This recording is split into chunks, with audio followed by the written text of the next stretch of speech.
You ever have a Christmas where everything looks perfect? The lights, the music, the smiling family photos, yet underneath it, every fake grin's covering a bruise that no one wants to admit? Yeah, that was my last Christmas. Hi, I'm Chloe Carter. 32, single mom, small town girl, recovering people pleaser. And the night my brother hurled 2 black rubbish bags at my feet in front of our entire family dinner, I realized something powerful. Sometimes the only way to clean up a mess is to burn the bin that made it. So picture this, snowy driveway. My brother Jake comes storming out of Mom's house, dragging 2 lumpy black bags. The smell of pine and roast ham still floating from the dining room. He dumps those bags right at my boots, thud, splatters of slush all over my jeans, then looks at me dead in the eye and says, "You and that kid? Not family anymore." Silence. You could actually hear the clock ticking over the fireplace. Then came the half-covered laughs, the snorts, the fake coughs. My daughter Lily squeezes my coat sleeve. She's only 7, bless her, clinging for dear life. And my mom Barbara, queen of appearances, finally stands. Her voice comes out like a knife in wrapping paper. She doesn't belong here either. That child's just a reminder of your bad decisions. Ouch, that line still hits like frostbite. My chest burned. But tears, none left. I'd spent my childhood crying in that house. Then my sister Hannah leaned back in her chair, perfect hair, perfect life, perfect judgment. Seriously, Chloe, stop making drama. Eat and go before you ruin Christmas again. Like she doesn't already ruin everything, someone muttered under their breath. Utensils clicked again. Show over, dinner resumed. And then Hannah nods toward Lily. Watch closely, kid. That's what failure looks like. Something snapped, like a lock inside me turned. I picked up Lily's backpack, took her hand, and looked my brother square in the face. Thanks for the reminder, I'll remember this. He smirked, thinking he'd won. Oh, honey, he just lit the fuse. I turned, walked out of that house soft and steady like I'd just stepped out of a burning building. No screaming, no slammed door. That silence had scared them more than if I'd thrown the table. Outside, the air was biting. Lily's voice trembled. Mom, are we in trouble? No, I whispered. They are. We got into my battered old Corolla, the one they'd mocked in the driveway, and my hand shook on the steering wheel. For a split second, I almost did the usual thing. Swallow it, excuse it, pretend that's just how they are. But then I saw Lily's reflection in the mirror, her little face so confused, and it hit me. This was the last time she would ever watch me take disrespect and call it family. You ever get that lightning bolt moment when humiliation flips to clarity? Like, oh, I see everyone's role now. That was me staring into that rear view. See, I'd hit record on my phone when we arrived earlier. Call it survivor's instinct. That recording caught everything. The trash bags, the lines about not belonging, Mom calling my child a mistake. I watched it back quietly while Lily dozed in the back seat. It was sickening, but underneath the nausea power, real power. Then my phone buzzes. Text from my best mate, Claire. How's Christmas on the farm? Surviving? 10 minutes later, I'm parked at a dodgy roadside motel, tears dried, heart pounding, telling her every humiliating detail on speaker. Claire doesn't even pause. Chloe, this is abuse dressed in tinsel, and you've got proof. If they want to treat you like garbage, time to show the world what's inside their shiny Christmas postcard. That sentence, time to show the world, flipped a switch. I opened my laptop, stared at our family's golden online reputation. Carter Christmas Tree Farm, the heart of holiday joy. Oh, the irony. Smiling photos of the same people who just threw me out.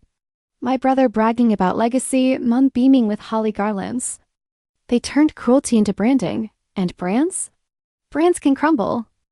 Digging through old emails, I found the paperwork from Dad's estate, the farm's ownership docs. I hadn't looked in years. 24-year-old me, baby Lily beside me, signing temporary papers Mom said would help keep the business organized. Except temporary never showed up once. My share proof signed straight to Jake as primary manager, Mom co-signer. My name? A side note. I sent screenshots to Claire, hands shaking. They robbed you blind, she said flatly. You were 24 and trusting. They knew exactly what they were doing. Rage that had been fermenting for a decade finally bubbled over. They stole my inheritance and had the nerve to call me unwanted? Claire outlined my comeback like a battle plan. 2 fronts, legal and social. Lau, you're up. Map your next move like a chessboard, not a food fight. So I emailed a local family attorney, subject line, urgent, possible coercion and fraud. Attached screenshots, wills, everything. Then I whispered to myself, no more crumbs of love. We're going for the loaf this time. Next step, social armor. I created an anonymous account. No last name, no location. Just a single blurry still image of those trash bags at my boots. Captioned, ever been thrown out by the people who are supposed to love you the most? Same here. Wait till you hear my Christmas story. Did I post it? Nah, saved it in drafts. You never start a fire before checking the wind. But a few nights later, I began releasing tiny clips, distorted voices saying phrases like, you're not family anymore, layered over stock Christmas footage. Within a week, comments poured in. My mom said that to me too. Please tell the rest. We need to hear it. For the first time in my entire life, strangers weren't doubting my pain. They were nodding. That validation, holy snowflakes, it was better than therapy. Of course, my family kept doubling down on mine. Glossy reels, cocoa stand giveaways, hashtag Carter Christmas magic. I watched every smug clip from my tiny rented office, jaw twitching. Claire laughed during one video chat, sip of wine in hand. Girl, that's not a farm, it's a full PR campaign. Lucky you work in marketing. Fight polish with polish. So I did. I planned phase 2, turn my pain into a movement. Bought a cheap mic, ring light, secondhand laptop stand. My office smelled like takeaway coffee and ambition. Then I recorded my first long-form voiceover as the woman whose family weaponized Christmas. I spoke softly, truthfully. No names, no town, just raw emotion. Ended with, last year, they threw me out with the trash. This year, I'm not knocking, I'm buying the door. That single video went viral. Views multiplying like fairy lights. Weeks later, my lawyer Mark called. Calm voice, but you could hear the grin hiding underneath. We found something interesting, Chloe. Your brother refinanced the farm last year, massive loan, tight payments. If holiday revenue dips, they'll default. Meaning? I asked, heart hammering. Meaning the bank would be keen to offload that debt. Someone could purchase the note. Gain leverage. You're saying I could owe my family's loan? Exactly. I actually laughed a high, almost hysterical laugh. Me, the family screw up, could become their banker. I glanced at Lily coloring quietly across our kitchen table. Send me the numbers. Summer came. Heat shimmered off that little town I swore I'd never return to. I signed the lease on a dinky storefront 2 streets from the main square. The landlord looked doubtful. This place needs work. So do we? I said, smiling. Good thing I'm not afraid of a mess. Between my remote marketing job and savings, the rent squeaked by. That space became mission control, whiteboard plots, legal folders, endless cups of instant coffee. By August, the bank accepted the deal. With Claire co-signing, we officially purchased the Carter Christmas Farm's debt. Mark warned me, you're not the owner yet, but if they miss payments, you'll have full control. I already knew exactly what control would look like. Accountability, apology, justice served with a sparkly bow dot on mine. My anonymity firestorm grew. Thousands of followers. Women from Chicago to Sydney sharing, crying, healing. This happened to me too. Every comment added fuel. I wasn't just exposing my family's rot, I was striking a match for everyone still stuck at those dinner tables pretending not to bleed. Meanwhile, my brother's channel switched to legacy speeches, Mom starred in daily vlogs, Hannah played influencer of the year. They had no clue they were performing for the woman holding their mortgage. Autumn leaves fell and an email invite pinged in. Carter Christmas Farm, grand season launch. Our biggest year yet. I nearly snorted out my tea. Biggest year yet, we'd see. I grabbed 2 tickets. The morning of the event, Lily twirled in her puffed coat while I practiced breathing like a Zen monk. Mark called. Everything's squared. Payments are current for now. You can visit the property as note holder. If they overstep, we escalate. Claire texted right after. Remember your posture, babe. You're not the outcast anymore, you are the leverage. Walk like it? So I did. Music and laughter filled the frosty air as we hit the farm entrance. Jake, all branded fleece and fake charm, greeting customers. His grin froze when he saw me. Mum's face drained of color. Hannah's phone wobbled mid-live stream. You've got to be joking, Jake muttered. You actually came back. We bought tickets, I said lightly. Same as everyone else. We told you last year you're not welcome. Funny, I replied. Because your farm's very welcome in my investment portfolio. He blinked. What? I leaned close enough for the scent of peppermint cocoa to carry. I own your debt, Jake. The bank sold the note. You miss a payment? I decide the terms. He laughed weakly. You're bluffing. I slid a folded letter into his hand official notice from Mark's firm. Watching his expression melt was better than cocoa. Mom snatched it, reading like the paper might bite. This can't be real. Chloe, how could you? Because last year you drenched me in shame and called my daughter a mistake, I said evenly. So I stopped playing family and learned business, Hannah hissed. You can't threaten us in front of guests. Not a threat, I said. An option. You want a peaceful season? Then one thing first, you're going to apologize to my daughter, clearly, sincerely, and I'm filming it. The silence? Electric. You're blackmailing us, Mom whispered. No, I corrected. I'm balancing the books. We stepped away from the crowd. Pine trees, fairy lights, frost the perfect backdrop for poetic justice. I started recording on my phone. My mother bent slowly, awkwardly, facing Lily. I'm sorry, she said stiffly. What I said last Christmas was cruel. You are not a mistake. You're my granddaughter and you belong here. Jake cleared his throat. I shouldn't have said you're not family. I was angry. I'm sorry, mate, Hannah murmured. And me too. I made it worse. I'm sorry, sweetheart. Lily looked between them, brows knitted. Do you mean it? She whispered.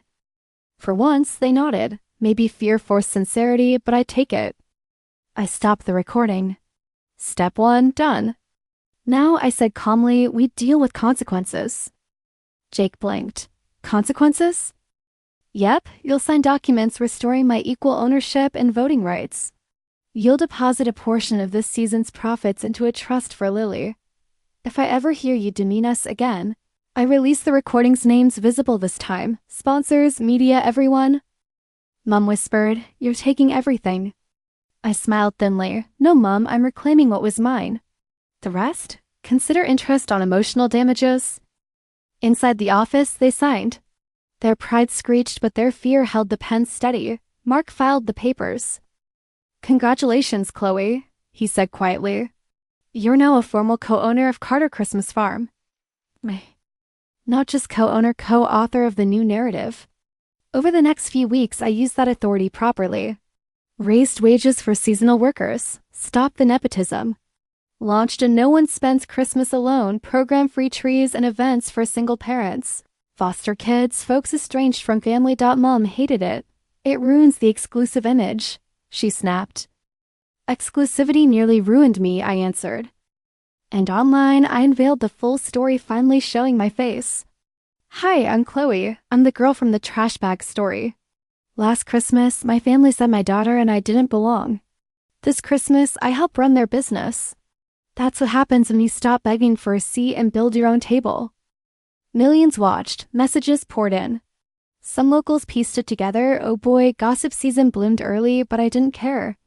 Truth feels lighter than silence. Christmas Eve rolled in soft and snowy. Customers gone, lights glowing over the snow. I stood outside, breathing in pine and peace. Mom approached, eyes tired. You've changed this place, she said quietly. Maybe this place finally stopped changing me, she hesitated. I don't know how to fix everything. You can't, I said. You can only decide who you'll be now. Then came the question that would have once crippled me. Do you hate me? I looked at her, the woman who'd broken me, then unknowingly built my backbone. I don't hate you. I just finally love myself and my daughter more than I love your approval.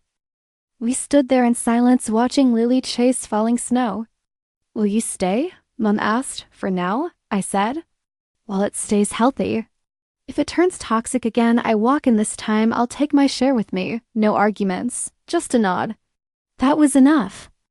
Driving home that night, Lily leaned against the window, sleepy smile on her face.